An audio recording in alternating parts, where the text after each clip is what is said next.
Afternoon everybody, welcome back to Sydney Stoma channel. My name's Chris and today we're doing a video talking about myths and stoma myths and things people may associate with stomas that just are not true. So I compiled a list of about 10 stoma myths I've come up with, got them written down just on the side here, so you may see me diverting my eyes over there because I can't remember the entire list.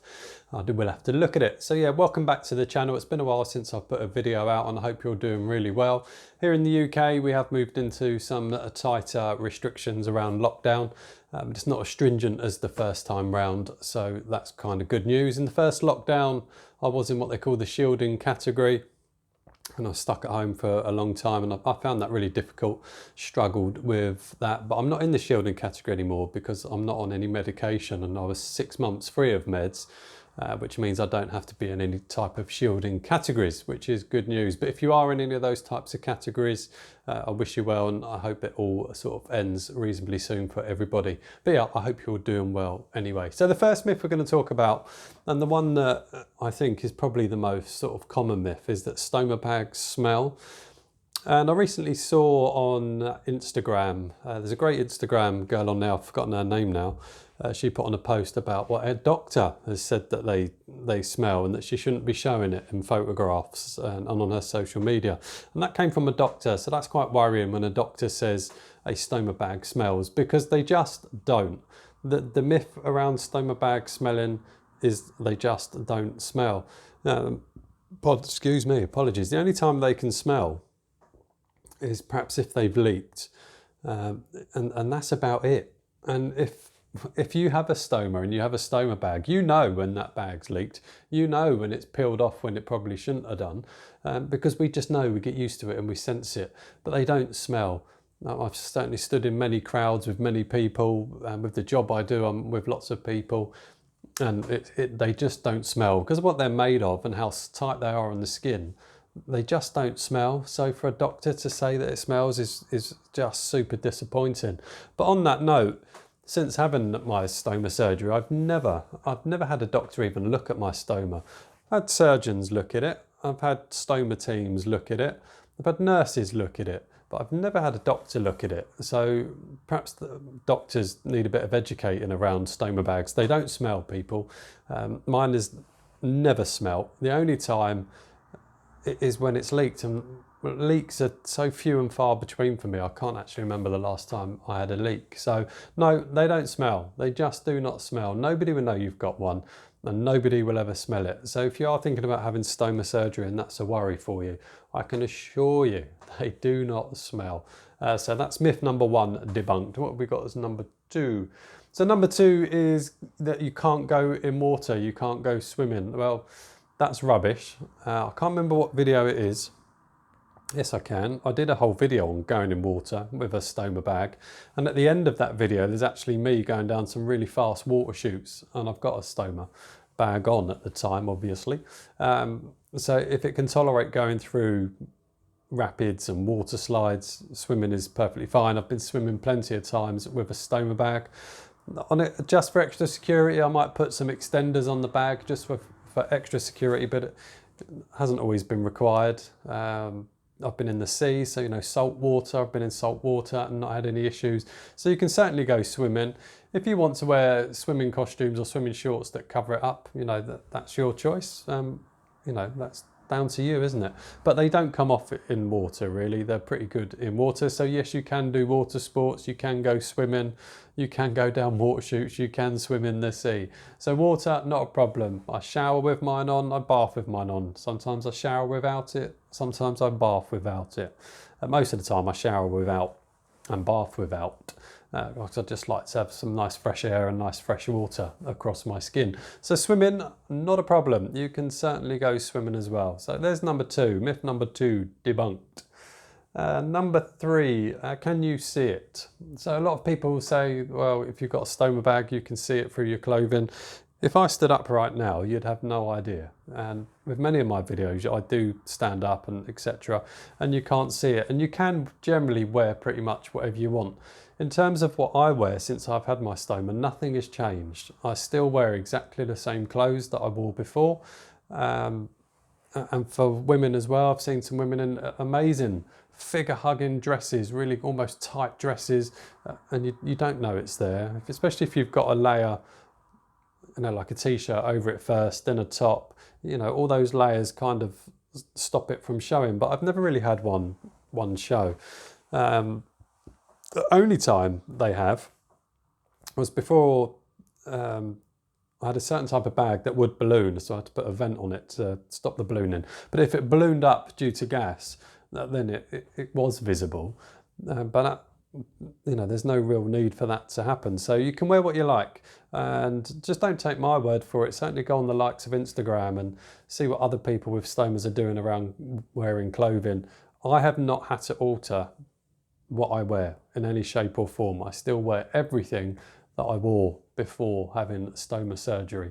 So saying that you can't wear what you like, and for ladies that want to look good and attractive and wear sexy underwear, etc., you can still do all those things. So it will not affect what you wear. So that's myth number 3. Can you see it? Debunked. 4, is it unhygienic? So some people say they're unhygienic. Well, I don't know where they're getting that information from to say that it's unhygienic, because it just isn't unhygienic. It's just a piece of intestine sticking out your belly with a bag over the top. When you take the bag off, you wipe it, all is good. It's a piece of intestine that's supposed to have poo in it. So how can that be unhygienic? It can go on your skin, but no more than poo can go on your skin if you poo the normal way. So is it unhygienic? No, and if anything, I'd say they're actually cleaner than the usual normal channel, if you like. And the reason being is you can see it. When I'm changing my stoma bag, I can see it and I can clean it, and I know it's 100% clean because I can see it. So unhygienic, absolutely not. I'd probably say my stoma's cleaner than most people's bottoms, really, because you can see it and it's easy to clean, and it's not always caked in poo and things. So unhygienic, definitely not. So number 4, is it unhygienic? Most certainly not. In fact, I'd happily say it's cleaner than the normal route. So question 5, around exercise and weightlifting. Let me just put it out there straight away. I'm not the big exercise person, and I certainly don't do weightlifting. But it doesn't stop you doing exercise. You can go running, cycling, mountain climbing, rock climbing, whatever you want to do. It doesn't stop you doing exercise. Weightlifting, I would certainly seek some specialist advice if you want to get into weightlifting. But there are people out there that do weightlifting with a stoma, but I would look at them on Instagram, social medias, YouTubes, etc., and just seek some advice from them before you do start doing weightlifting, because you do have to be careful that you don't cause yourself a hernia, and it's a slow build-up process. But it can be done. It can definitely be done. I've definitely seen some very muscular men and females doing weight training. So weight training, yes, you can do, but I would certainly go and seek some advice before you do that. But normal everyday exercise, I do a lot of walking with my job, so that's quite a lot of my exercise. If I go on holiday, do various different things. So exercising, not a problem. You can do whatever you like. Crack on with your exercising if you like exercising. I did start doing yoga, I must admit, I did start doing that, and I had no problems having a stoma. So myth number 5, exercise, can't do it. Yes, you can. That's that one debunked. Myth number 6, not all ostomies are permanent. So that's not really a myth, that's actually quite true. I can't remember why I had that one. Not all ostomies are permanent. And they're not. You can certainly have reversible ostomies. So if you're worried about having an ostomy and you think it is a permanent thing, they aren't always a permanent thing. They can be reversed. So that's a conversation you need to have with your gastroenterology team, your surgeons, etc., is whether it's a possibility of being reversed. I went for permanent stoma. I wanted rid of all my bottom area, rectum, etc. I wanted rid of it. It was just too diseased, and even if I had a reversible one, I knew all those problems would come back. So I went for a permanent one, but they're not all permanent. So if you hear somebody saying they are permanent, they're not. Some can be reversed. Lots of people have reversals. So yeah, don't believe that they're all permanent. I chose for permanent for my own reasons, but yeah, they're not all permanent. Some are certainly reversible. So that was number 6. Number 7, you're too young for an ostomy. There's an interesting question, isn't it? And ostomies, for years, and even to this day, ostomies, stomas, etc., always linked to the elderly. And I find that quite strange because the majority of people I know that have stomas are my age or younger. So if people say, oh, you're too old for a stoma, well, that's absolute rubbish. There's very young children with stomas. So I don't really understand where that comes from, but it has been around. It's been around for many years. But no, there's no age on when you should and shouldn't have a stoma. It all comes down to your health, doesn't it?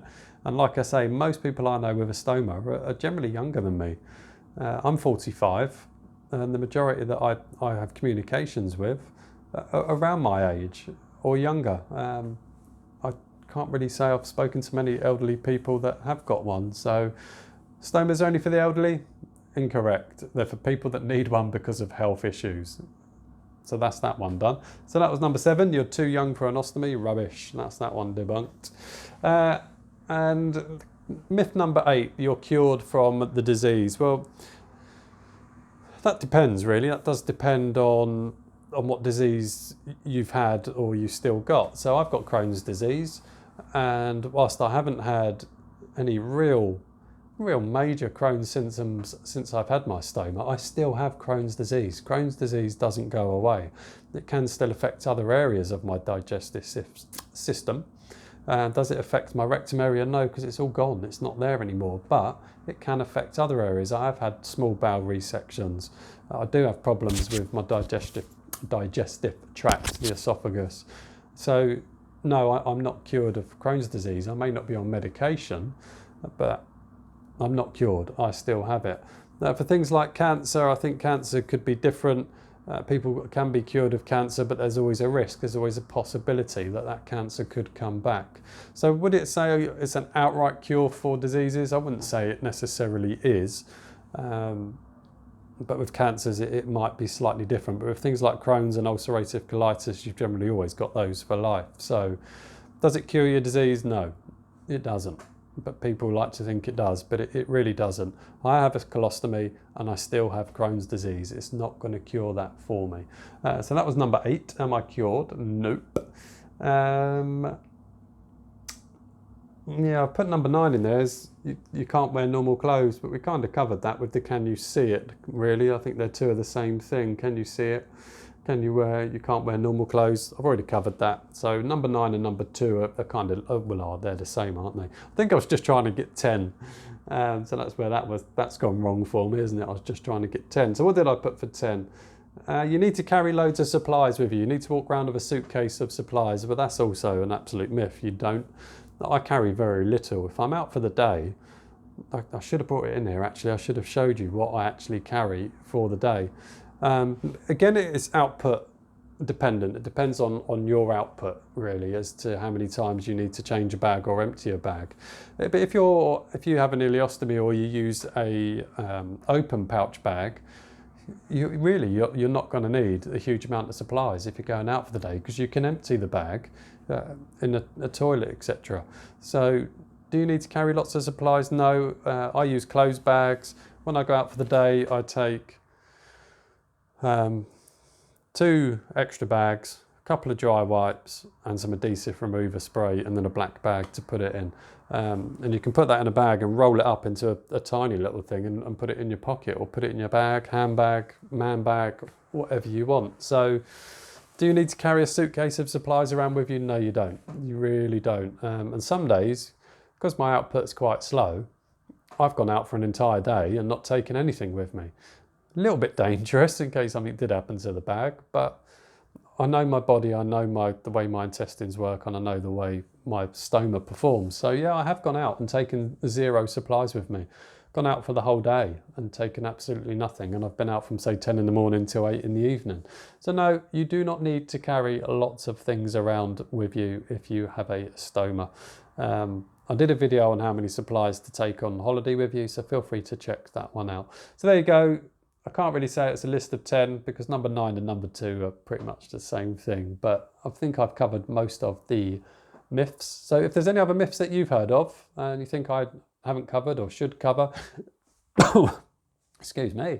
If there's anything you think I haven't covered, pop that in the comments. Tell me what myths you've heard of that aren't on my list, and I'll try and answer those for you as well. But if you've got any questions, any worries, any concerns about life with a colostomy or Crohn's disease, feel free to comment.